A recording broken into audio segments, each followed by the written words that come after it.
Ali of abusing his authority, ignoring the law on sovereign immunity, which is clear.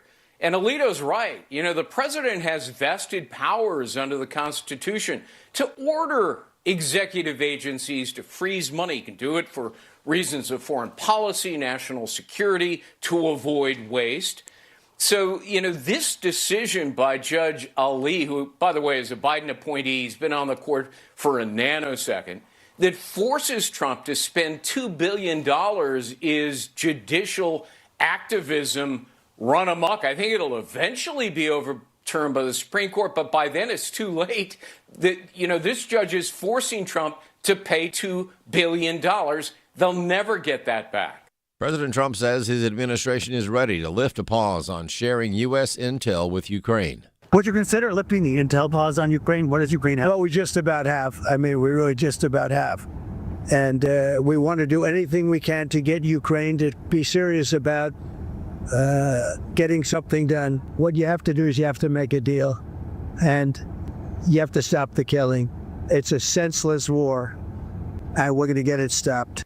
China will increase its defense budget by 7% after a CCP spokesperson said that China is ready to go to any kind of war with the U.S. in response to President Trump's 20% tariffs on Chinese imports. Texas Republican Senator Ted Cruz says the U.S. needs to increase its defense budget to combat China if it comes to that. We need a comprehensive strategy to go after and to prevail over China, much like Reagan had to defeat the Soviet Union in the Cold War and win the Cold War without firing a shot. We need the same strategy with China. A critical part of that is ensuring that we invest adequately in defense. House Democrats opposing Republican budget legislation ahead of a stopgap bill vote.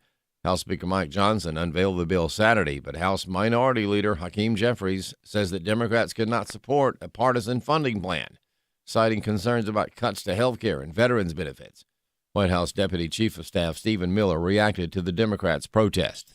The Democrats don't have a vision for this country, don't have a vision for the future. They've become totally radicalized, and all they have to offer is unthinking, unfeeling, angry, senseless opposition. The House is expected to vote Tuesday on a critical stopgap spending bill to keep the government funded through September 30th. Not surprisingly, the leftist managers of the Illinois public schools are determined to defy President Trump's executive order to rid public schools of radical ideological programming. Governor J.B. Pritzker and State Board of Education Superintendent Tony Sanders argue the president's executive order is not legally binding. Lori Higgins of Breakthrough Ideas notes that's not how they felt about President Barack Obama's Dear Colleague letter in 2011.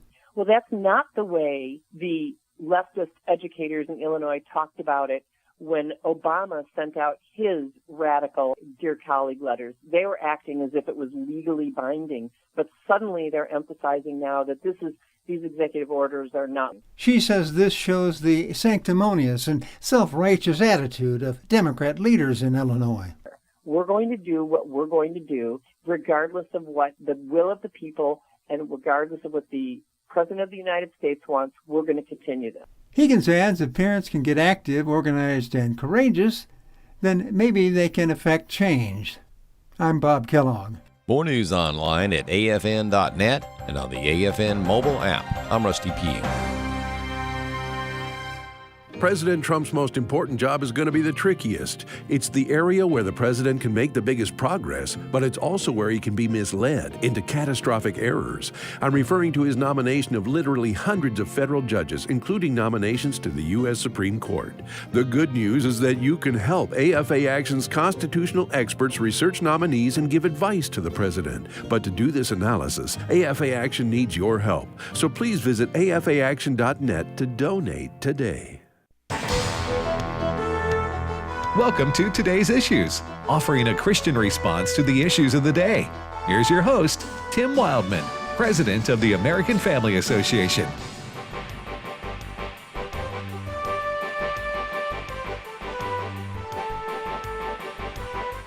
Hey, good morning, everybody, and welcome to Today's Issues on the American Family Radio Network on this Monday, March the 10th, 2025.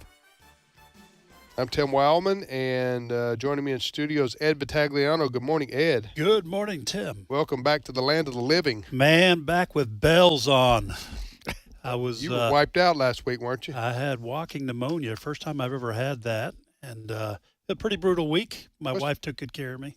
Yeah, Fred. Good morning, Fred Jackson. Yes, Ed's got a cold, but he's also in mourning over something else. What would that be? The captain of his Boston Bruins got traded. Oh, got man. traded to the one team we hate the most, Florida Panthers. Oh, I'm telling you, it was just a bad week all around. That's disappointing. Did that send you into a dark spiral? I was of some kind? I was in a dark place, and I'm not talking about the bedroom. Right. I was in a dark place, and it wasn't a cold, Fred. It wasn't a cold, Fred. That is an understatement. Ed was wiped out. I was wiped out. Now, and I hope people can bear with my voice. I lost my sense of smell too. Allison did too. My wife. I can't smell anything. I told my wife. Are you serious? I told my wife I smell bad. She said, "Well, that started a long time ago." Right. The pneumonia. So anyway, yeah, you got a little weakened voice, but but I'm on the way back. My son I missed my grandson's birthday party on Saturday. Nobody wants some guy hacking around them. It's just a bummer. But my son did bring me some pizza. So that's today. comfort food. It is from the party. Well, now I did offer in the middle of last week when you were in the middle of the hurricane. The whatever it was, the flu hurricane you were facing. Yeah. And I did offer you to bring you to your house if you wanted me to. Yes, you did. Some cough medicine with codeine. Yes. And I reminded you that would be illegal. But is it really illegal? I think I was just trying to help a friend out. I think it's prescription. I'll be a sheriff's going to come get me for bringing cough medicine. Don't make me laugh. I told my son. I said I think I can get through the show if Tim doesn't make me laugh, because that's what starts the cough. Okay. But you did offer that. I appreciated that. I did have some prescription cough medicine. It was not codeine related. Well, as I've said before, I mean, the only thing that I quote enjoy about being sick is the codeine. It's hard to top that. Because you take that right before you go to bed. That's a good sleep. Now you will have some wild, vivid dreams that you can't explain to people. That's true. But it definitely will knock you out and make you sleep. But it does require a prescription. Yes, it does. I don't think you're supposed to hand it friend to friend. No, I probably wouldn't have been the first person to do that. I tell people all the time. Right. People will say, "Wow, I think I got a few left over." I said, "You can't do that. You can't just bring me for drugs. Prescription medicine." Yes. Yeah, because that's prescription for you. Yes. But we Americans, we love doing that. We pass out prescriptions. I never finished this bottle here. That's right. I'll never finish this. So here, you take it. All right. We hope everybody had a great weekend. And ladies and gentlemen, it's about to get warm across the good U.S. of A. I think Fred and everybody's happy, aren't they? Yep. 70-degree temperatures. For us here in Mississippi. That's right. We're going to hit 71 today, 78 tomorrow, 78 Wednesday. All right, so let me ask you guys this. Yeah. Do you think this is for real? Can I put the sweaters away? I think so. No. You think there'll be one more cold? I was told for years, and it's for the most part it's true, that we have one more big drop in temperatures around Easter. Oh, okay. Well, Fred, you know what? I'm going to go charismatic on you right here. I do not receive that. I do not receive that at all. Is that okay, Ed? That's absolutely okay. That's okay. I don't receive that, but anyway, we'll see what happens with Ed's prediction. All right, I mean, with Fred's prediction. All right, listen, a lot going on in our country and around the world. It is true President Trump slept for 3 hours last night, which was a personal record for him the last 6 months, I think. No, things are happening at a fast pace in our country as a result of the election last November. And by and large, it's all good, I believe, for our nation and our country. However, it has upset some of our friends to the north, what President Trump is doing with respect to the tariffs. Right, Fred? That is correct. The capital L, and I have to always say this because in Canada, the two major parties are the capital Liberal Party and the capital C Conservative Party. Because often when we say liberal and conservative, it's a descriptive. Right. But these are actual parties in Canada. So Justin Trudeau. Is that like Republican, Democrat here or no? Yes, Not exactly. yeah. Okay. Yeah, you could juxtapose them. Okay. So Justin Trudeau has been the Prime Minister of Canada now for many years. And back, you may remember, a couple of months ago, he announced his resignation. He is extremely unpopular. The Liberal Party up there has been in the cellar when it comes to like they're rating about 30% of the Canadian people like them. Justin Trudeau says, I'm quitting, and we're going to have a leadership convention. Well, that leadership convention was held this weekend, and a former central banker, Mark Carney, who Trudeau, prior to his resignation, had said, I want Mr. Carney to be our finance minister. Trudeau actually fired his old finance minister, who also wanted to be the leader, but she didn't get anywhere. So on the weekend, Mark Carney won that by 85.9% of the vote. Wow. So the report is that by this weekend, it'll be Prime Minister Mark Carney. He will be the new Prime Minister of Canada. And the speculation is, according to some of the major media in Canada, that he will call a snap election. Like crackle pop? Real quick. Like that? Just like that. And elections happen just like that in Canada, too, because unlike here where you have months of campaigning, up there it's about 30, 40 days. That's it. And so they'll kind of liking the way that sounds. I'm with you. Yeah. This months and months dragged out. Campaigning? Yes. Yeah, anyway. But anyway, so we could have an election very soon. Now, the head of the Conservative Party, Pierre Poilievre, is very popular. He is winning the polls in Canada. And the major election issue is going to be Donald Trump and his tariffs. Both parties are saying they don't like what Donald Trump is doing. They really detest this Donald Trump statements about Canada becoming a 51st state. I mean, that's just a burr in the saddles up there. And so both parties are talking about that. But here's the issue. The Liberal Party is very unpopular because of the political decisions they have made. In Canada, they have what's called a carbon tax, which is just creating misery for the Canadian people. It's added on to just about everything because Trudeau is a big climate change guy. Yeah. All right, so you have that. Also in Canada, the so-called great medical system, the socialized medicine, is basically falling apart up there. It is horror story after horror story right now. I heard saw a video of a doctor in Alberta on the weekend saying a person, let's say a Canadian, they're having hip problems, knee problems, they need a hip or knee replacement. This doctor said, at least this is true in Alberta, which is the more conservative of the provinces there, you have to wait 2 years to get your first doctor's appointment. 2 years. And a lot of people with those kinds of conditions are in a tremendous amount of pain. Absolutely. You can't wait 2 years just to talk to a doctor. No, I've told you guys before, where I come from in Nova Scotia, it is not uncommon to see ads in the paper about Thursday in the week, Friday in the week, that a certain hospital in one city will be shut down for the weekend because they're all on government budgets. And when their budgets run out, they have to shut down. Right. And so the people in that town have to go to another town if they have a medical emergency. So this goes on and on. Up there, a general practitioner can only see so many patients. And when they've reached that level, they cannot see any more. Yeah, and this has got nothing to do with whether the doctors have compassion or not. There's just no more money allotted by the government. No, they're not allowed. Right. They're not allowed to take these patients. So you're going to see in the mainstream media here, Donald Trump is going to be the issue they're talking about. And the Liberals are trying to use Donald Trump more so than the Conservative Party as the issue.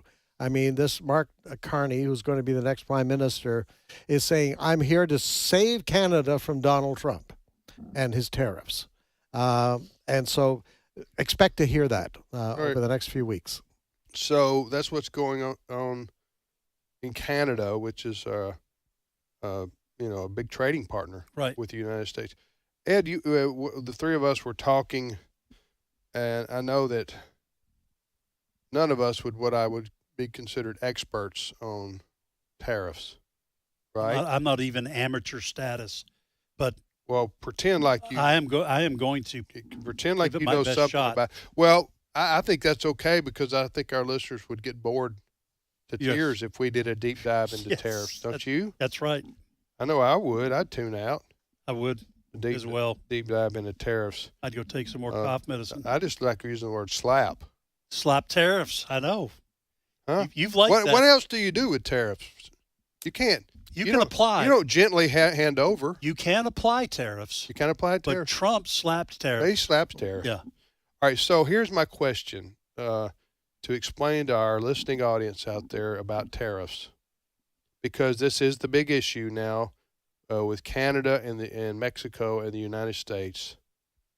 Now there are some other tariffs that Trump has initiated or talked about, but basically he's been talking about putting the tariffs on 25% tariffs on products made in Canada. I don't know, all products or in products made in Mexico. Now, explain to me what Trump's basic argument is for doing something like that. Well, both of those countries you mentioned, China as well, we've had trade imbalances. In other words, we are importing to these countries more than we're exporting, which helps their manufacturing and production base. They get to sell their products in our country because Canada, for example, most of our listeners have probably seen on social media these lists of tariffs that Canada has on American goods going into Canada. Okay, and the whole point of tariffs, and this is just an example, but this was a thing. If John Deere decides we're going to shut down our manufacturing plant for tractors and riding mowers in the U.S., and we're going to build a new plant in Mexico because labor's cheaper, and then we're going to sell our John Deere products back into America at a higher price, we make more profit. Okay, Donald Trump is saying, oh, no, you ain't. Okay, if you move your factory to Mexico, your tractor's coming in here, I'm going to slap a huge tariff on it so that your tractors cost more. And you're not going to be able to sell them because I want American tractors to get the better deal. Tariffs are meant to protect business that already exists in this country and to make it attractive for other companies to move their production facilities here to this country. And what President Trump is saying is Mexico and Canada already have more tariffs on American products. We're going to even that up. Okay, but Fred, when you do that, okay, that sounds reasonable to me. It sounds like it's fair. Yes. Okay. However, when you initiate tariffs against what is the status quo in terms of pricing of items, then you are risking the price of a lot of products that we the United States get from Mexico and from Canada going way up, aren't we? Yes, no, true. That's true. And Donald Trump on the weekend, President Donald Trump on the weekend said, at the front end of all of this, there may be some hurting going on. In fact, here's a clip from an interview he did on the weekend on this matter we're talking about, cut number 5. Are you expecting a recession this year? I hate to predict things like that. There is a period of transition because what we're doing is very big. We're bringing wealth back to America. That's a big thing. And there are always periods of, it takes a little time. It takes a little time. But I think it should be great for us. I mean, I think it should be great. So basically what Trump is after, if there's going to be tariffs, he wants reciprocal tariffs. In other words, if Canada charges the United States 10% tariffs, he wants 10% tariffs on Canadian goods. The 25% thing is just to get the ball rolling on talks. I think that's where he wants to be because Trump says we have a trade imbalance with these Mexico and with Canada and with China, by the way. So that's kind of where we are. By the way, the head of the UAW, I saw an interview with him on the weekend, and he's in favor of tariffs. Yeah. Because it's going to help auto workers in this country. Right. So that's why. So that's a case of, the middle class. The middle class is something that the liberals say is going to get hurt by the tariffs. No, they'll be helped by this eventually. But as Trump is admitting, it's going to take a little time to get there. We saw the reaction from the stock market last week. Right. We had some major drops and things. He's, as Trump says, just going to take a little time.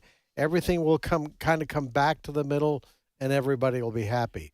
That's what a lot of people don't remember this. Historically, when President Reagan was elected in 1980, defeating Jimmy Carter, and they instituted tax cuts, it took almost 2 years. Yes. Before we still had economic trouble for the first 2 years of President Reagan's first term, because these kinds of changes do take time to kind of get untracked. So I think that's what President Trump is trying to prepare the American people for. I mean, a lot of changes that he's instituting. Yeah. It's going to take time. Yeah. Yeah. Okay, that's all the tariff talk. All the time we have. That's tariff talk, ladies and gentlemen. That's all the time we have for Tariff that. talk. So, like table talk. All right. So you're listening to the radio program Today's Issue on the American Family Radio Network. Next topic, Fred. Well, next topic, big story also. On the weekend, immigration officials arrested a Palestinian activist who happens to be a grad student at Columbia University.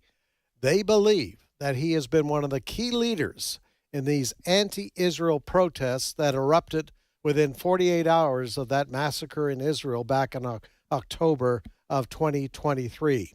So this guy, they believe he has connections with Hamas, probably being funded by a country like Qatar or something of that nature. Everybody was really amazed how quickly these protests came together. Right. And they all had the same tents they were setting up, the whole thing. They knew it was being financed. But this guy, and his name is Mahmoud Khalil, graduate student at Columbia. So on the weekend, they went to this guy's apartment, ICE did, and they arrested this guy. He's in this country on a green card. They say they're going to revoke that green card. This morning on Fox and Friends, former U.S. Special Envoy Eli Kohanim talked about the deportation of these college protest leaders. Cut number 7. Well, President Trump just came in office January 21. Yeah. We saw 8 days later that he issued an executive order which gives the federal government a whole-of-government approach to combating anti-Semitism. And here we are already seeing this foreign national who is here in the United States on the premise that he does not support terrorists, foreign terrorist organizations like Hamas. And yet he was one of the leaders. He was caught on film participating in all these activities, which last week left one faculty member at Barnard College, my alma mater, in the hospital. So we're seeing the Trump administration take very strong early actions that will hopefully lead to the deportation of this individual, Mahmoud Khalil, and hopefully we're going to see many more of these folks deported who need to be out of our country. Also, we learned late last week that Trump has followed through on his threats to Columbia University. Remember, we had the presidents of these major universities where these protests were being held. President Trump said, enough is enough. We're cutting off federal funding. And he announced the first $400 million of federal funding that goes to Columbia for research, et cetera, et cetera. He is stopping all of this. He is being very serious about there's got to be an end to these We Hate Israel protests on these campuses. Yeah. Well, and what's kind of shocking, I'm not naive, but when all these protests broke out, first of all, let me just say, I would not be surprised if Hamas had funded all this in advance of their attack on Israel, knowing that they would need to at least mute American support for Israel if they were going to succeed in what they were doing. So that's why all these protests popped up almost out of nowhere. These, I believe, were probably on basically liberal college campuses. Liberal college campuses. These were pre-funded with Hamas money, using Hamas, pro-Hamas people on these college campuses. That's why those protests erupted so quickly and seamlessly all across the country. Same material, same approach. But I will also say that if it had not been for the Republicans holding hearings where they pulled these college presidents in, remember that? Oh, yeah. We wouldn't have heard a peep. No.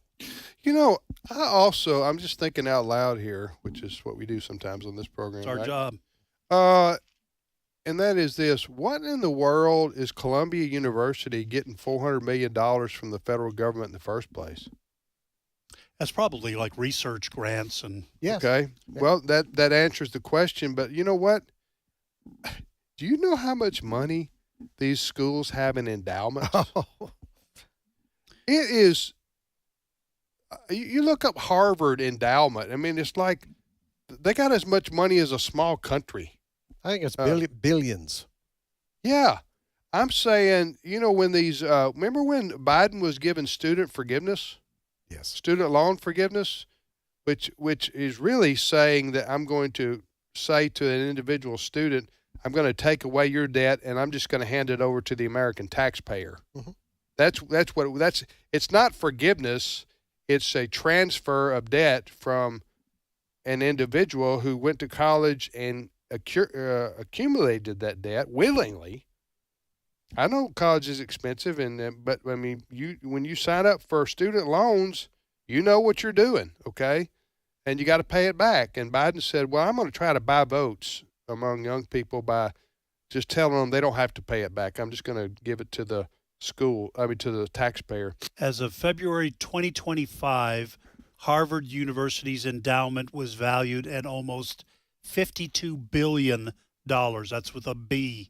Okay. But now that is the world's largest university Yes, it is. endowment, but it's the oldest school too, oldest college. But to your point, this is the kind of money we're talking about. Well, what I was saying about the student forgiveness, I know this is a different topic than what we're talking about here necessarily, but when Biden should have said, no, I don't think he should have got involved at all on this kind of issue, but if the schools want to use their endowment to forgive loans from students who want to apply for that, that's a legit transaction between the school and the student. But here you got this all started, this Columbia University where a lot of this was spearheaded, this anti-Israel, anti-Semitic actions. This fella was not even a U.S. citizen who was instigating all this. And I believe I read I'm right where a condition for a green card, for example, you agree not to instigate violence or unrest in your host country, the United States of America. Am I right about that? I think that's right. Yep. I think that's one of the reasons he was detained by ICE is for violating that stipulation. Columbia University's endowment, $14.8 billion. $14 billion. All right. We'll be back momentarily with more of today's issues on American Family Radio.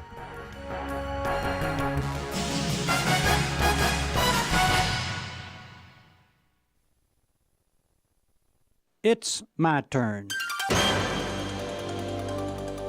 Here is your host for My Turn, Don Wildmon. There was a boy in South Carolina by the name of Johnny Spence. When he was 13 years of age, he became a dropout. Like most other dropouts, Johnny found it tough sailing. While he didn't have many talents, he did have one. He had a talent for golf, and he used it. When he was 17, he was a pro at a country club. Everybody liked Johnny, and for a 17-year-old, Johnny made good money. Johnny was a faithful church member, and this meant that on Sunday he didn't show up for work until after church. One Sunday, the president of the club was waiting for him when he came to work, and with the president was the governor of South Carolina, the mayor of the town, and many other on the VIP list. When asked where he'd been, Johnny said he'd been to church. His superior remarked to Johnny something like this. "Well, you'll have to quit that or we'll find ourselves another pro. Being a church member is all right. I'm one myself, but don't let it interfere with business." So Johnny quit letting the church interfere with his business. Johnny soon became a golf instructor for some college co-eds. In fact, Johnny fell in love with one of the girls.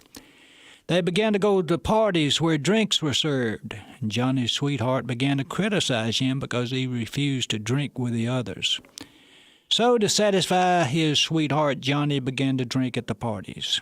Things went real well for the 7th grade dropout. It wasn't long until Johnny Spence was making up to $5,000 some weeks. He also became not only a heavy drinker, but he went the whole route. Morphine, dope, you name it, he tried it. Once his wife and mother poured his whiskey down the drain. Johnny grabbed a shotgun and would have shot them, he said, had not an officer hit him on the head from behind. Soon they carried Johnny to a veterans hospital for help. When Johnny tried to end it all by slashing his wrist and commit suicide, a guard overpowered him. While Johnny was in the hospital, a chaplain came to see him. The chaplain told Johnny that the Galileans still loved him, wanted to help him, would forgive all that he had done. Some men from the country club where Johnny had worked, who were followers of the carpenter, came to visit him, pray with him, express concern for him. Soon Johnny was going to their meetings, and before long he was once again a follower of the man of Galilee and a person with a new lease on life. Johnny Spence went on to tell his story wherever people would listen to him. Many groups wanted him to speak about his recovery, but some of those who wanted him to tell of his recovery didn't want him to mention the name of Christ in his story. They thought it was out of place to mention Christ outside of a church building. Funny thing about it, it was the same kind of people that helped get Johnny in the mess to start with. The only thing different from that point on is that Johnny Spence got wise. He didn't listen to those people anymore. You know, maybe one day, we'll all get wise. This has been My Turn with Don Wildmon, a production of the American Family Association. Search me, God, and know my heart. Test me and know my anxious thoughts. See if there's any offensive way in me, and lead me in the way everlasting. Psalm 139, 23, and 24. American Family Radio. This is today's issues. Email your comments to comments@afr.net. Past broadcasts of today's issues are available for listening and viewing in the archive at afr.net. Now, back to more of today's issues.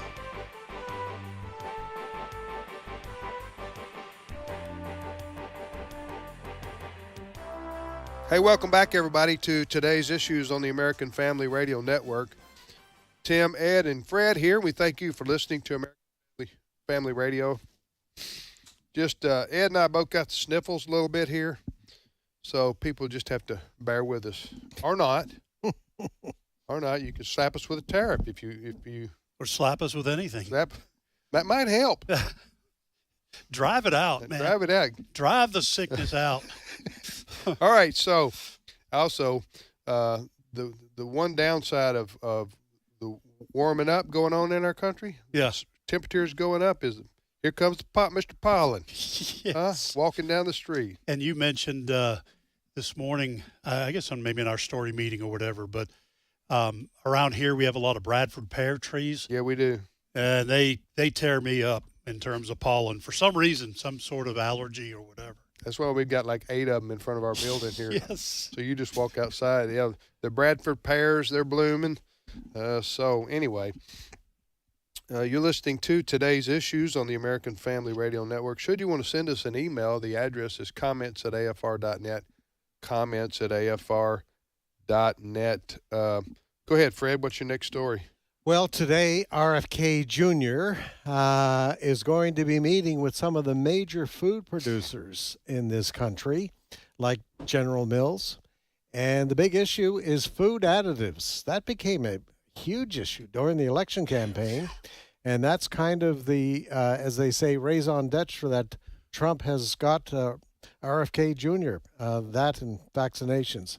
But anyway, this morning, with regards to this meeting taking place today with these major food producers, Food Babe Blogger is her name. What?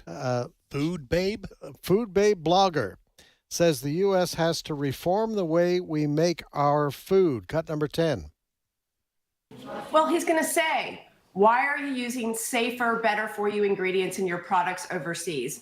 Why does Doritos and Gatorade have artificial food dyes here in the United States and you don't use those ingredients in other countries? We have 7 million children being diagnosed with ADHD, half of them on medication. He's going to be working to make America healthy again. And if we're going to do that, we have to look at the root cause, which is our food. And our food is being poisoned by these companies. They know how to make these products better. They've already reformulated for so many other countries. General Mills makes Cinnamon Toast Crunch and Trix without artificial food dyes, without caramel color level 4, which is an international, is linked to cancer according to the International Agency for Research on Cancer.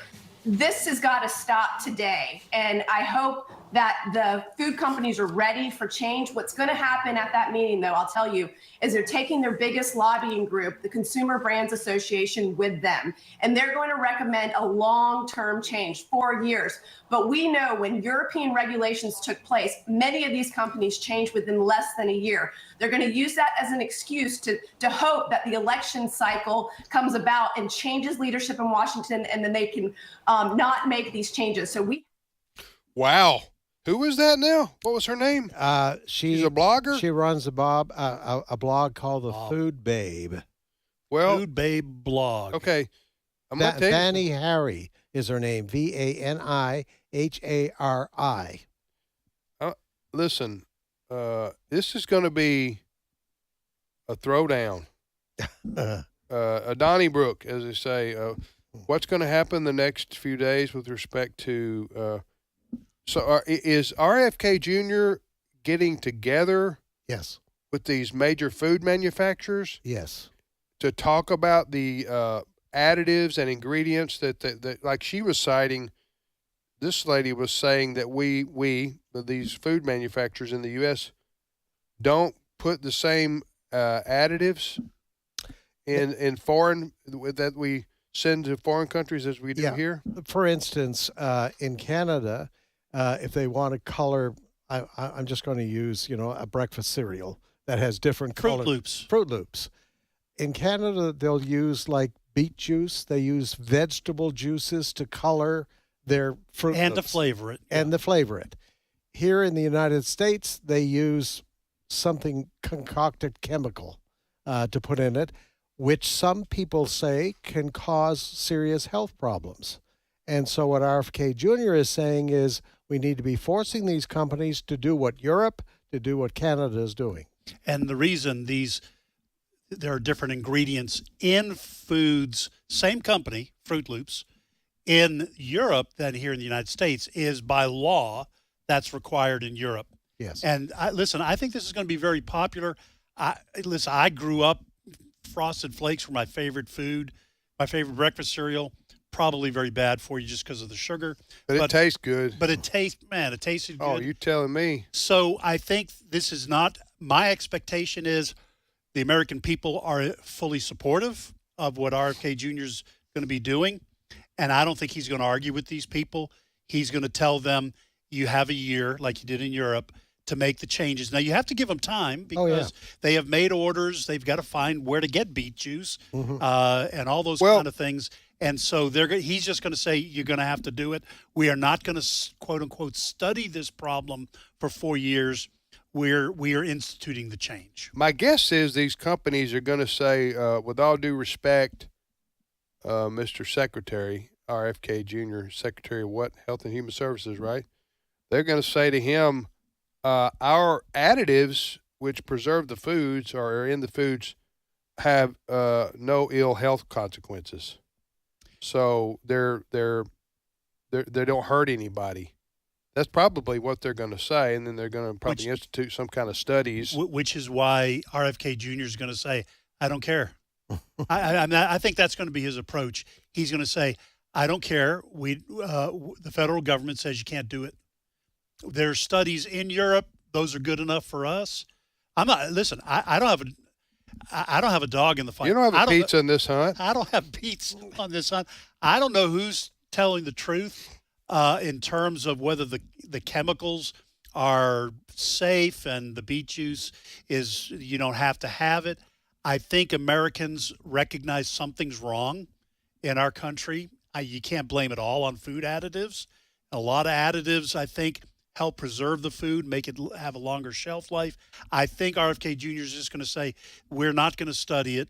You're going to do it because we are going to move to ban these dyes and these kinds of chemicals, and you're going to have to find alternatives. We'll give you a year to do it. Okay. I'm torn because I know what you're going to say. I don't like Big Brother, just as a general rule, interfering with private business.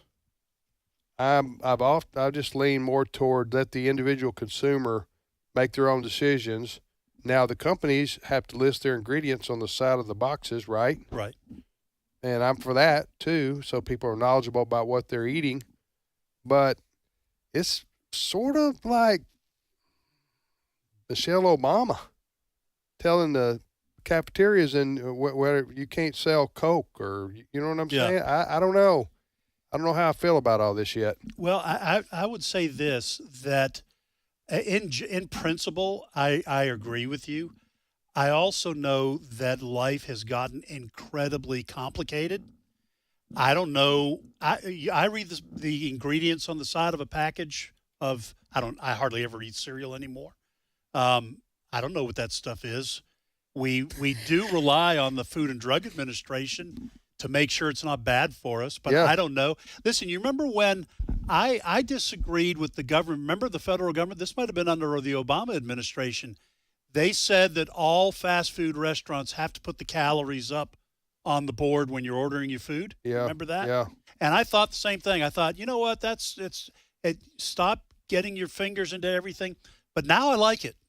Now I look up there and I go, I can't eat that. That's 1,400 calories. I can't have that. So I'll make a decision and change it. So, but I didn't know what the calorie content was. I needed information, and for something like that, I think the government's going to have to force companies to at least give information.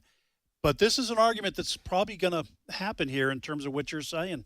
You know, around our house, my wife, my two daughters, they're really checking the information on the packages. And when they say bioengineered, that's a signal that you need to be careful about those things.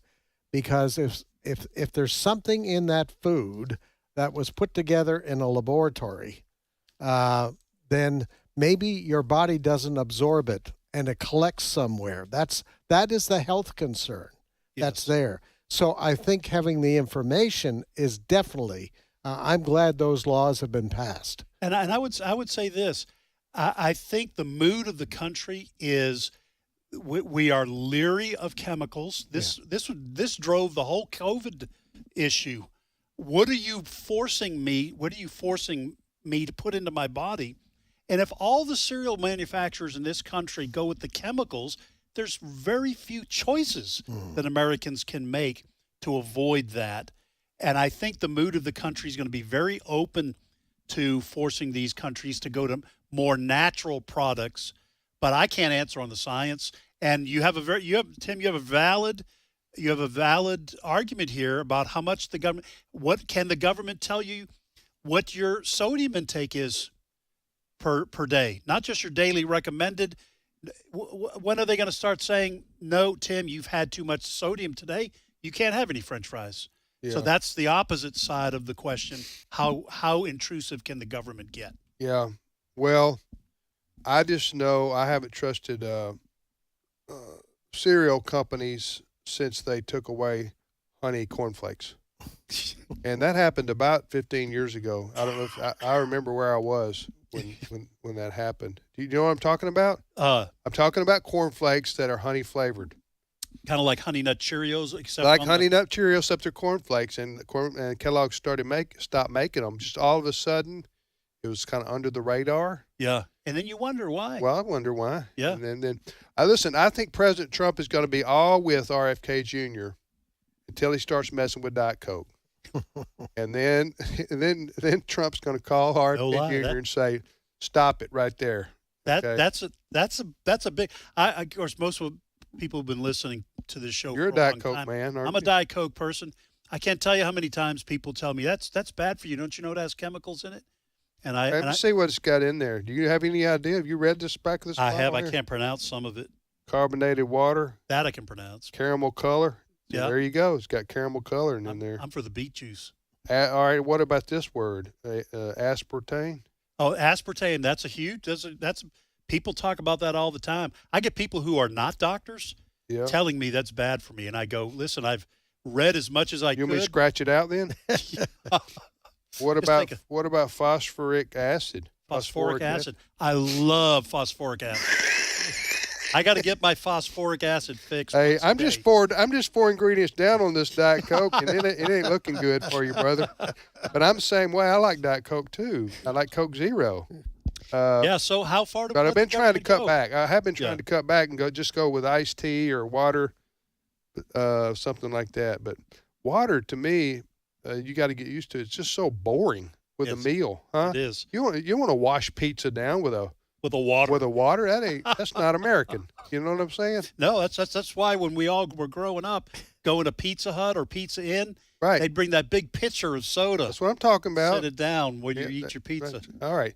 Anyway, moving along here, there is in all seriousness, there is a big meeting between RFK Jr. and the food manufacturing companies about the additives and what all they put in their food. And whether that's healthy for us or not, and to what extent that the U.S. government should take action on this. I will say this: I've said this generally, and I found agreement almost. And I don't know how you prove this. Maybe RFK Jr. will institute studies that can prove some of this. But I've often thought that because of all the additives in our diet, for the average American, for people who don't, there are a lot of there's some people who are all natural, organic, this and free range that, and you know what I'm saying? Yes. And God bless them. Right. But if you can live like that, God bless you. But most people can't, or don't, or won't. So, but I've often thought all this stuff does lead to more cancer. But I can't prove that. But that's just I just think all this stuff that we put in our bodies on a regular basis probably leads to bad things happening in your body over time. Fred said these chemicals have to go somewhere. They're artificial. How does the body deal with them? And let me just toss this one other thing in. We already have submitted, let me just put it this way. We've already submitted as a people to a system where the Food and Drug Administration already regulates food. Okay, so we can't say this is not a new thing. That is true. We already do that. I on Facebook hear people complaining that the FDA won't let people drink or sell moonshine, milk, raw milk. Milk. Okay. Raw milk. They say it has to be pasteurized, and the people say, well, that doesn't make any sense. People have been drinking milk for centuries and millennia, so there's this clash in our culture between we want our food safely regulated so we can have a recall when we find out there's listeria and this, and at the same time, we do want to make some of our own personal decisions. Right. How much room do we give the government? I do think overall RFK Jr.'s perspective on things, which is non-conventional, and he's outside the norm. He's outside the industry, if you will.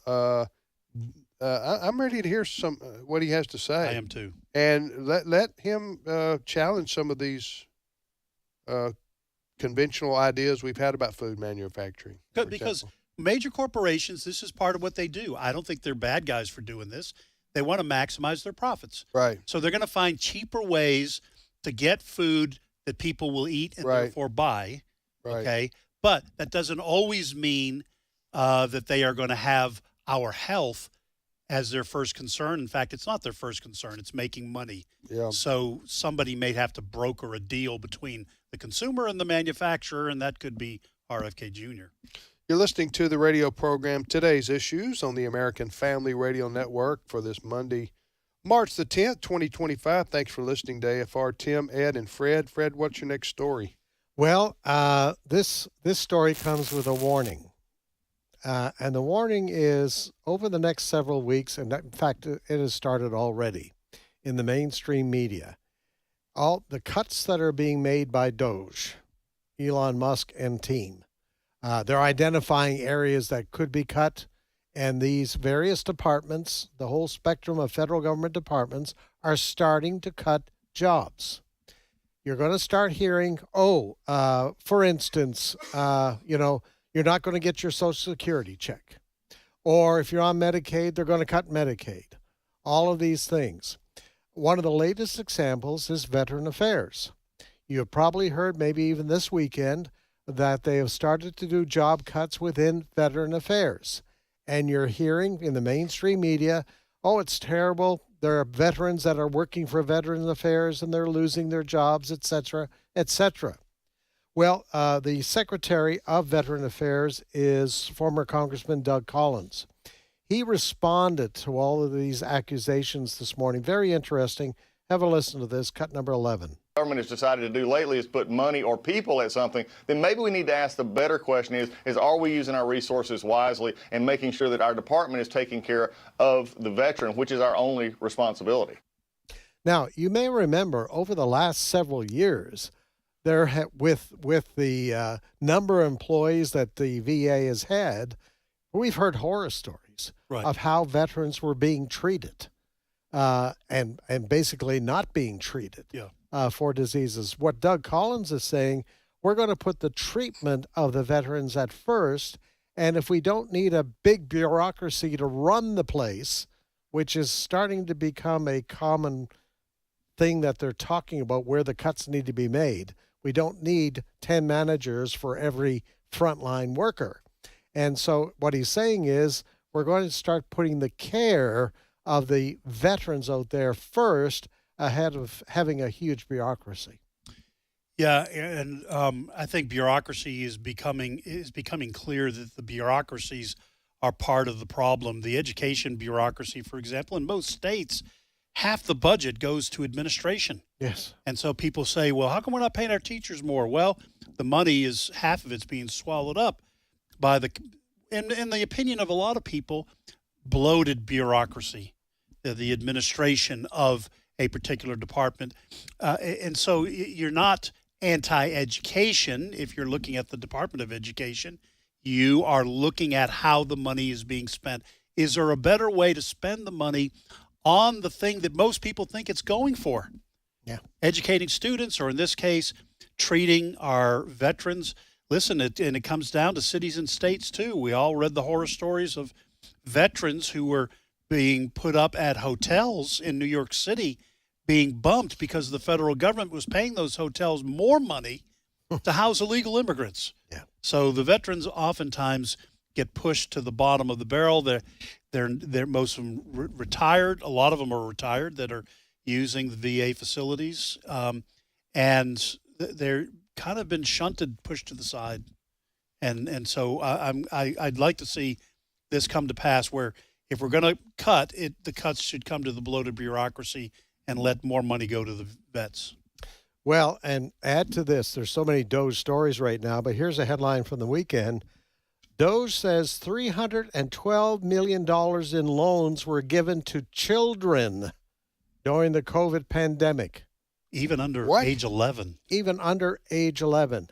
Checks written to little kids. How does that happen? Well, because did their parents apply for it using their kids as... That's what it sounds like. A fraud I'm talking about? Oh, yeah. Big time. Big time fraud. The amount, when this thing is finished... Oh. And they You mean the audit of COVID? Yeah, well, I'm just saying the Doge...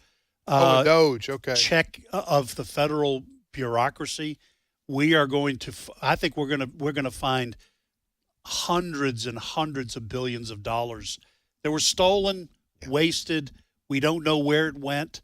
And when you have that much money, it's free money to these people in D.C. Mm-hmm. I think we're going to find that family members were getting, we hear about all these organizations that were created in the final months of the Biden administration, and then they got big federal contracts. Yes. We're going to find out just how corrupt D.C. has been, Republican and Democratic administration. So what was that? What again? Repeat that story, if you would. This is Doge? Yes, this is Elon Musk, Department of Government Efficiency. That's right. Okay. Just one of the things they found. Okay, they found out what? They're finding out that checks totaling $312 million were given to children during the COVID pandemic. So this must be, we remember that the federal government was giving loans to companies to meet payroll. That's right. Or to continue the business operations because these companies were forced to shut down or partially lock down. And so these were loans that were given. So it sounds that like were parents given and forgiven, right? They were in many cases given and then forgiven. It sounds like some parents were saying, "Well, my kid I'm making this up, but a lemonade stand business. I want a $1 million loan for my, whatever, $45,000 loan for my kid's lemonade stand business that she had to shut down because of lockdowns." And it looks like they were giving them out. Well, my favorite senator, John Kennedy of Louisiana. He's a lot of people's favorite. Kind of wraps it up very nicely where we are with this cut number 3. The Democrats are mad at people who have found wasted taxpayer money, but they're not mad at the people who are wasting it. That's the bottom line in all of this. Yeah. I also think, my own personal opinion, and again, this is a Republican I'm sure it's a Republican problem and a Democratic problem. I think some of this anger coming from the Democratic Party, I think, is because they don't want the American people to find out how the Congress has been spending money. Yes. And they don't want to see that their pet projects, the one that the government was spending money to create transgender mice, that will go down, in my mind, as one of the worst examples of government waste. The Democrats don't want people finding out how they gamed the system during the Biden administration, especially. Yeah. Well, there's the music. You got time to wax eloquent if you can do it in 60 seconds. What was I going to say? Forgot what I was going to say. Let me walk over there and come back. Reset. Yeah. Walk back over there. Go into the kitchen and come go back. Go into the kitchen. You'll remember. Come back and then I'll remember what I was going to say. Well, no, I know what I was going to say. What Elon Musk is doing through the Department of Government Efficiency, basically he's doing a much needed audit of all the federal government agencies. And I've never heard of such. And it's been long overdue, so that we can at least know, American people can know what our tax dollars are going for with respect to all these 3-letter agencies that are out there basically running our lives. We'll be back momentarily. Stay with us. The views and opinions expressed in this broadcast may not necessarily reflect those of the American Family Association or American Family Radio. Faith, family, freedom. American Family Radio. As a federal or state employee, you have the opportunity to support the American Family Association through the combined federal campaign by designating a monthly payroll deduction using 12037. You help AFA continue to fight for your family. So when you complete your CFC form, remember, AFA's number is 12037. And thank you for your help. This is American Family Radio, a listener-supported ministry of the American Family Association.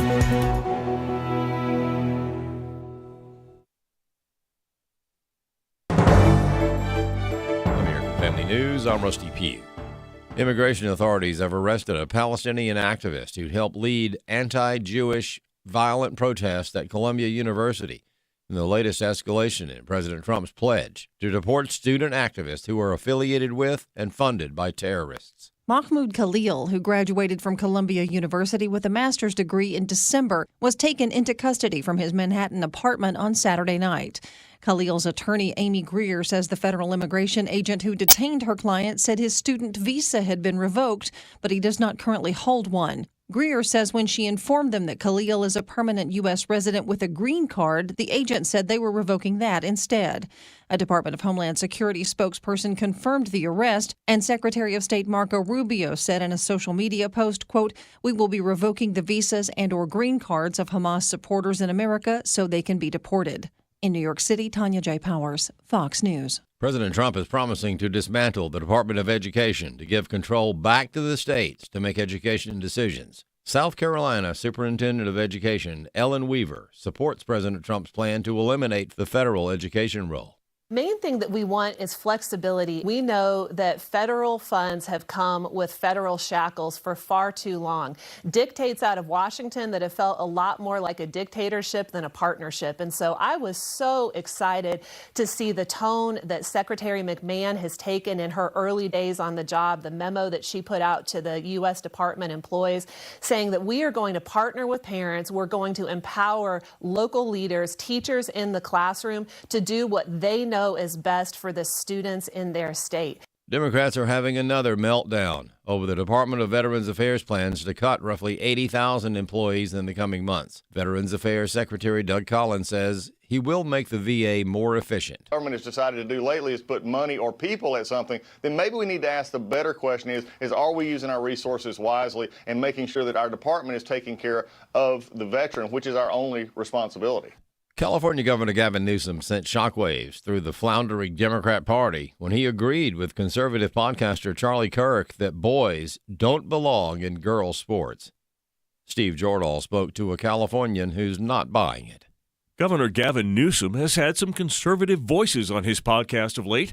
One was Turning Point USA founder Charlie Kirk. You as the governor should step out and say no. No, and I appreciate but would you do something like that? Would you say no men in female sports? Well, I think it's an issue of fairness. I completely agree with you on that. Wait, the most liberal governor in America is bucking the Democrat Party and siding with the GOP?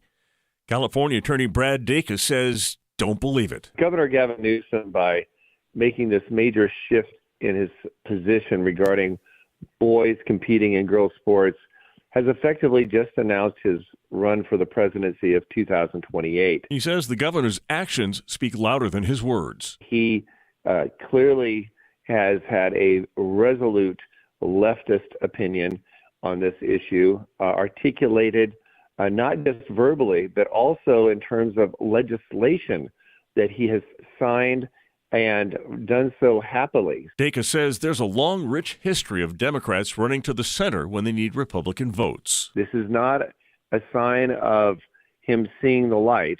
It's rather him seeing the White House in 2028.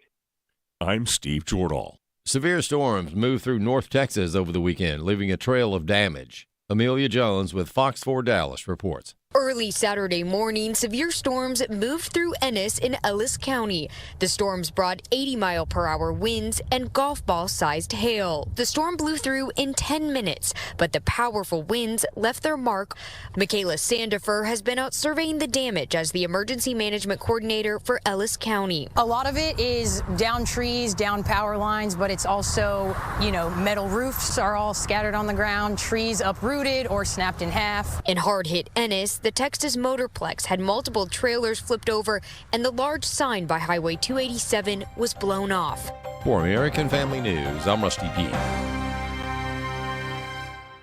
Hello, my name is Andy Miller, and I'm the president of Wesley Biblical Seminary based in Ridgeland, Mississippi.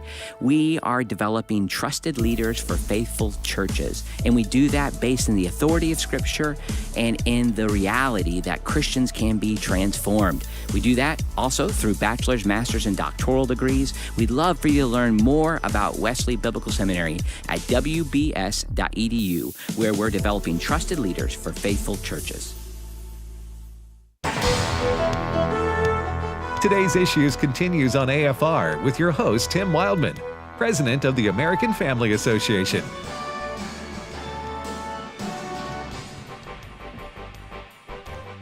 Welcome back, everybody, to today's issues on the American Family Radio Network. Thanks for listening to AFR on this Monday, March the 10th, 2025. Tim, Ed, and now Steve Paisley Jordahl joined us. Good morning, Steve. Good morning, everybody. Have a good weekend, Steve? I did. I had a very good weekend. Today is my wife's birthday. Happy birthday, Heather. Happy birthday to her. Yeah. And, we went to church and went to lunch and, had a good old time. Yeah. You're still a NASCAR fan, are you? I am. Yeah. What's going on in the world of NASCAR? I haven't followed it recently. Well, they were in Phoenix yesterday, the first race of the year in Phoenix. And a guy named Christopher Bell won his third race in a row. He's a relatively Wasn't young that the lead racer. character on like Winnie the Pooh or something? Yeah, It's maybe. Christopher Robbins. Bell. Christopher Robbins. Christopher Bell. Yeah. Okay. Third race in a row. That has only happened a handful of times in the history of NASCAR. He won 3 races in 3 races. This is the third race in a row. This is the new star then. Did you just say he won 3 races? 3 races. I did. See we wrap it? He won 3 races. 3 races. Anyway. All right. Well, it was a good race. The star is born. There you go. On the NASCAR circuit. By the way, did you fellas see? I just saw this on the Fox News website. You remember the cicadas? Yeah. Yeah. Is that what you pronounce Cicadas, it? Yeah, it is. Okay. I thought they were a one and done last year. No, I think it's like They're back. you have one kind that's like every 13 years, one kind every 17 years, and then every once in a while they hatch together, and that was the thing last year. I think that There were 2 herds or whatever they're called that were going to come up out of the ground. So it was a double, and I don't know if they were right together or if one of them was like now, but yeah, every 7 years or 10 years? I forget. I may have overspoken. One of them's real long, and then the other one's shorter intervals. And every once in a while, they all pop out of the ground at the same time. Do they? Wow. I just learned a lot, Ed, right there in your little science class on cicadas. Yeah, you got these bugs, and they pop out of the ground. I don't know how often they do it, but they do it on a regular basis. Well, what I was getting at was there's a story about the cicadas. And of course, we were all familiar with them emerging last year. I know. That's what I know. I heard them in my backyard, out in the woods there. You hear them everywhere. Yeah. And so they were all over maybe not all over the country, but they were in lots of the country, making they drowned out the crickets. Yeah. Okay. Crickets are nothing to these cicadas. But now, see, I thought this was their year last summer, and they were gone for another. How long did they go hibernate? They're very lazy animals.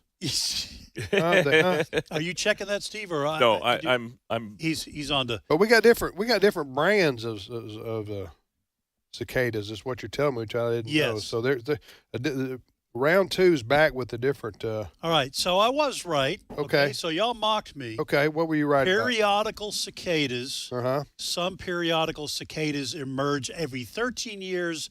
Others emerge every 17 years. And then sometimes, just because of the way the years go, they emerge on the same year. The 13 cycle kind of like matches. The cicada.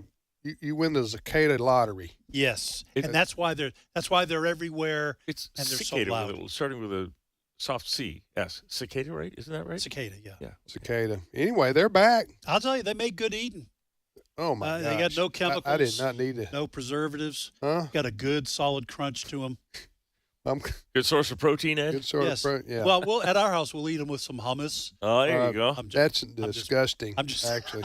The hummus part itself is kind of I'm making that up. Yeah. I don't eat cicadas. But there are people in the globalist community who would like you to eat insects and like it. Well, are they free range? Yes. Cicadas are as free range as you can get. Okay, well, there you go. Here's something I didn't know about cicadas is that a lot of copperheads rattlesnakes. They will hang around trees to eat the cicadas. And so when cicadas pop out, you need to be careful. They need to be careful. Well, you talking about the copperhead snakes? They're out. Yeah, probably snakes in general, but they're venomous, so be careful. Well, listen, I was looking at the map of the U.S., and there are particular places this summer where this is going to be a big deal. Tennessee, Kentucky. Man, I'm looking at the map of Kentucky. They're just going to be eaten up with cicadas. You know what I'm saying? Yeah. Ohio, parts of Ohio, Indiana, Wow, for Pennsylvania. real? Kentucky. Yeah, it's kind of like the almost the Appalachian Yeah. area of the country there is going to be heavily impacted by the second round of cicadas. All right. You're listening to Today's Issues on the American Family Radio Network. Steve, what's your first story? Well, we've been keeping track over at the American Family News of the persecution of Christians. We're getting more and more of it around the world, and I've got almost a hope to be about a weekly story with Todd Nettleton, a voice of the martyrs. But the current problem, the current crisis, seems to be in Syria. So you will remember that when Israel went and took out Hamas, and then they took out the Hezbollah leaders with the buzzers and everything, their pagers, they basically also stopped the flow of money from Iran. Iran is having a hard time sponsoring these things. Well, one of the things that happened was that Bashar al-Assad, Syria's Bashar al-Assad, was deposed. And so he had been I don't know if you call him moderate, not moderate. He was a ruthless dictator to his people, but he didn't particularly pick on Christians. Now they are. And about 1,000 Christians since Thursday have been massacred, churches burned, beaten. It's horrible now going on in Syria right now for believers. Well, and part of the explanation, from my understanding, for why Bashar al-Assad, who was not a good guy, he was a dictator, but he was from, in the Muslim community, a Muslim minority. I'll look this up. And so he was more sensitive to and protected religious minorities, including Christians in Syria, and liked Christians serving in the government because you could count on them, and they're generally honest. Well, this new guy, Ahmed al-Shara, he is a former ISIS guy, and now he's persecuting the religious minorities. It's not just Christians. No, it's other, even Muslim minorities, but Christians are taking the brunt of it. And I'm trying I wonder if now if there'll be protests across the country, the U.S., in citing the ethnic cleansing that the ISIS leader in Syria has taken against Christians in that country, Ed? We are not going to see that. We're not going to see those protests. Because Christians don't matter? Because Christians, first of all, Christians don't matter to the people who are protesting on these college campuses. But it also doesn't fit the narrative that Israel is the oppressive power in the Middle East.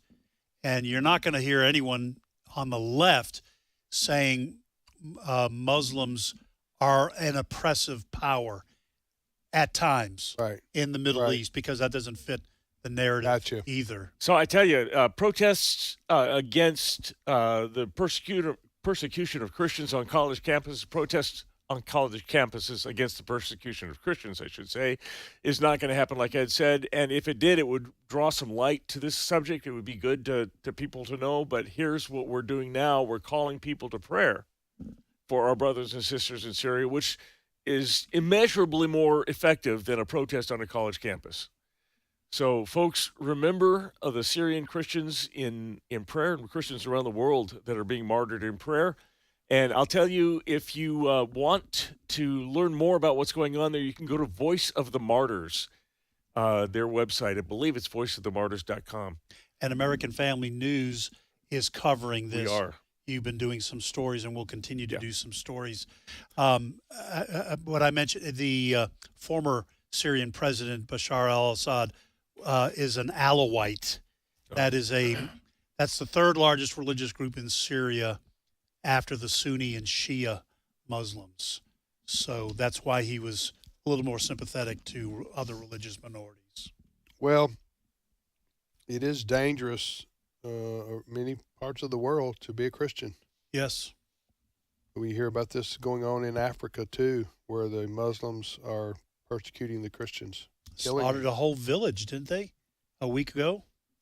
You don't hear about it much because, as Ed said and Steve said, it doesn't fit the narrative of the liberal media.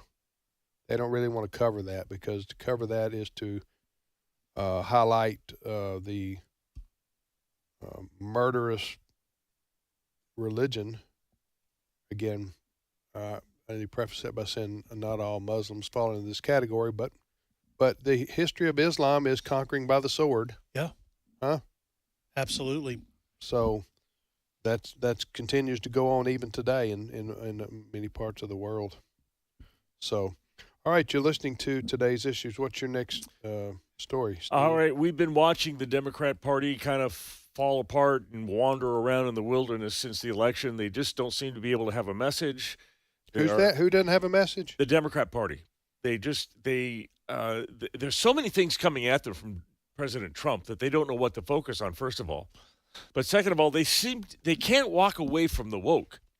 They can't stop saying that you got to, trans kids could have surgeries and pronouns and DEI and everything. So everybody's been kind of waiting and to see when a Democrat or the Democrat Party will kind of start catching on that they need to move to the center. Well, we have an early candidate for that. But don't be fooled, folks. This is politics. I want you to listen to Cut 13. This is Gavin Newsom, governor of California. And let me tell you, folks, he didn't say it, but he's running for president. So like you right now should come out and be like, you know what? The young man who's about to win the state championship in the long jump in female sports, right. that shouldn't happen. You as the governor should step out say no. No, and I appreciate but like, would you do something like that? Would you say no men in female sports? Well, I think it's an issue of fairness. I completely agree with you on that. So that's easy to call out, the unfairness of that. There's also a humility and a grace, that these poor people are more likely to commit suicide, have anxiety and depression. And the way that people talk down to vulnerable communities is an issue that I have a hard time with as well. So both things I can hold in my hand. That was, by the way, on Gavin Newsom's new podcast. That was not on Charlie Kirk. That was Charlie Kirk you heard. It's not on his podcast. Really? I didn't know that. Gavin Newsom has launched a new podcast, and he's having conservatives on so that he can kind of put his foot in the ring as a conservative. He's not. Our good friend Brad Dacus I was talking to about this the other day. Pacific Justice Institute. Brad said to me, he says, it might seem that Gavin Newsom has seen the light, but really all he's seen is the White House. This is smart politically for Gavin Newsom. He was the governor of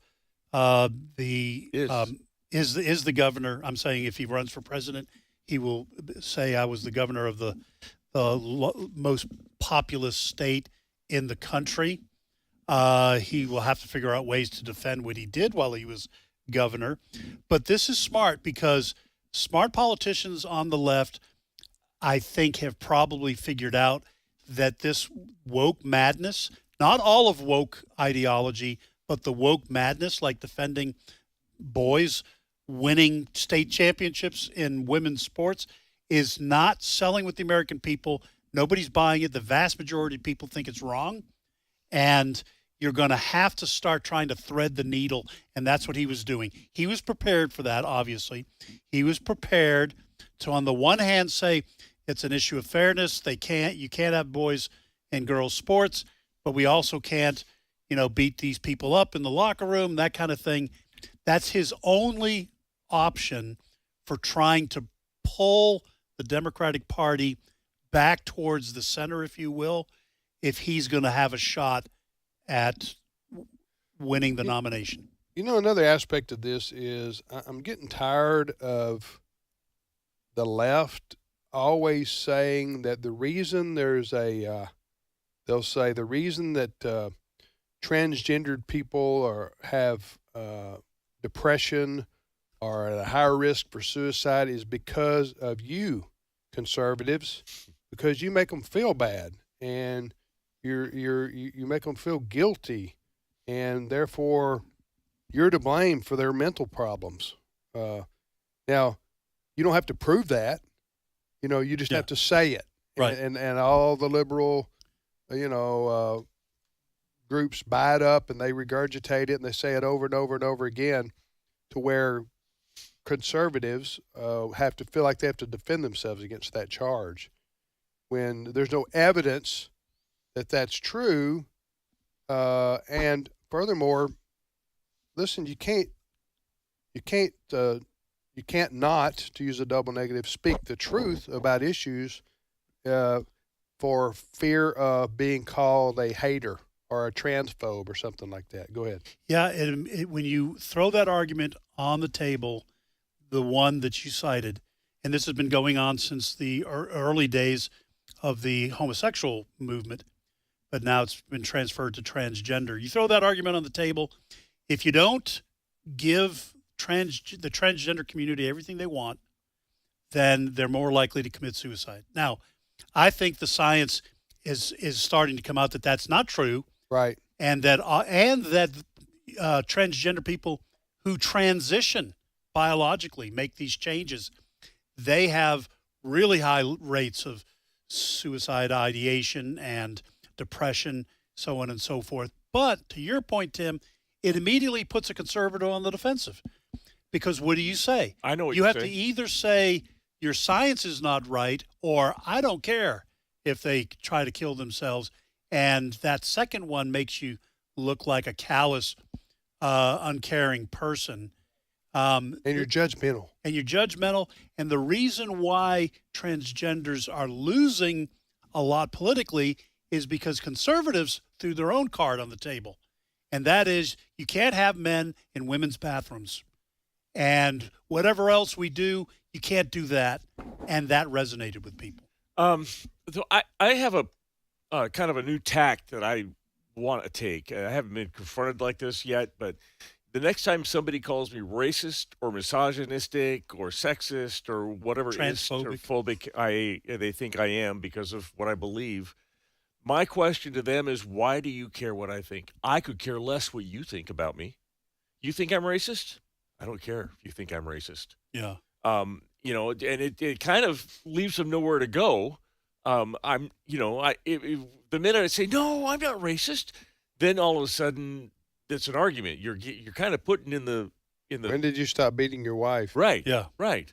And so my question is, if they're saying that when we Christians don't acknowledge them and their plight and their reality of being transgender, why do they care so much what we Christians think? They've got a whole community of LGBT people that have their own month named after them. They don't need our approval. Why do they care? Why does that make them commit suicide if part of the population doesn't agree with them?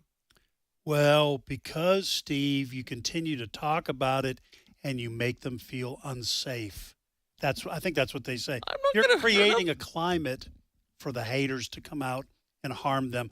Now, listen, it's for 40 years, 30 maybe, this has been a very potent argument that they've used, and the tide is just now turning, I think, because the LGBTQ community went a bridge too far. And they always will. Yeah, and they always will. They talk about, I've heard transgender activists talk about the transgender massacre or the transgender cleansing, that there's a death cult, a murder spree by conservatives, that transgender people are dying left and right, being killed, but they're not.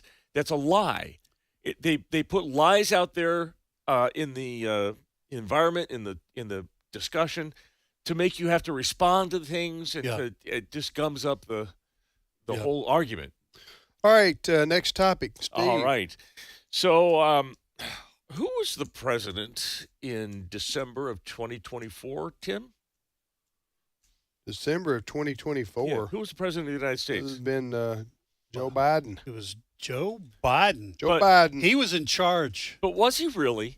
What we're finding out, the Heritage Foundation, a conservative arm of the Heritage Foundation, has found that many of the documents signed by Joe Biden throughout his term, but increasingly as he got to the end of his term, were signed by what they call the auto pen. And I believe it's not just like a printed signature. I have seen, I don't know if they use this in the White House, instruments that have a pen, an actual pen, and the computer signs the name. But it's the same every time, and they've been using. So Joe Biden has not been signing the executive orders, the bills, the proclamations. For a while, he hadn't been signing them. So the question is, who was running the government? He did sign the proclamation that said he was resigning. That's what the latest. The only thing he signed. The only thing he was resigning. Resigning for what? From what? I'm sorry. He was not running. Okay. I'm not resigning. Not running for the presidency. Thank you. Okay. What Biden was using was also known as DocuSign. I think it's an electronic. That may be a proper name of a company, but it's an electronic signature, and most of us listening have used it from at one time or another for various reasons.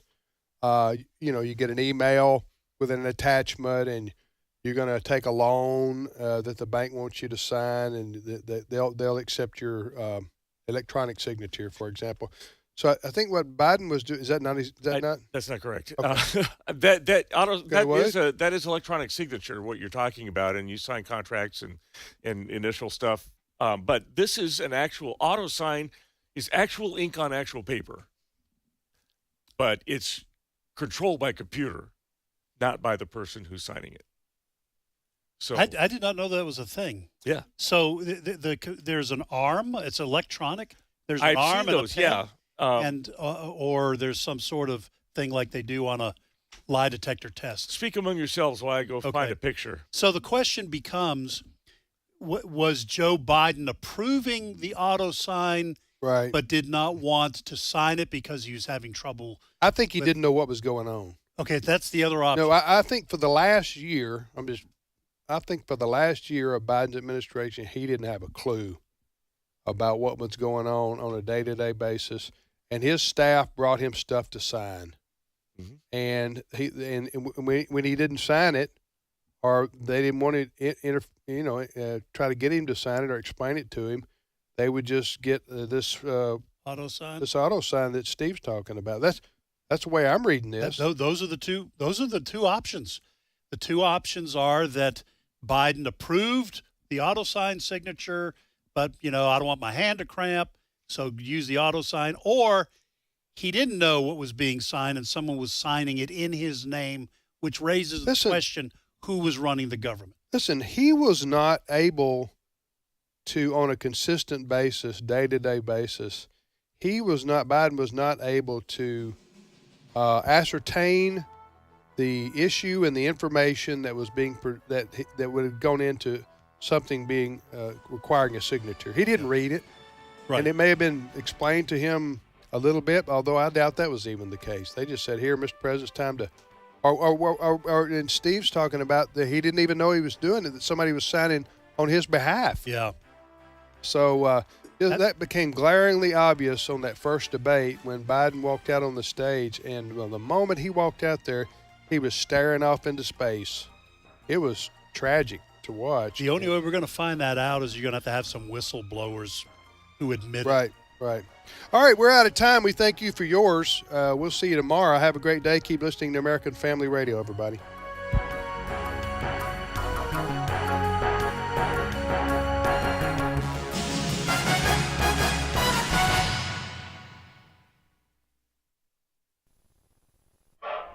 And my father, your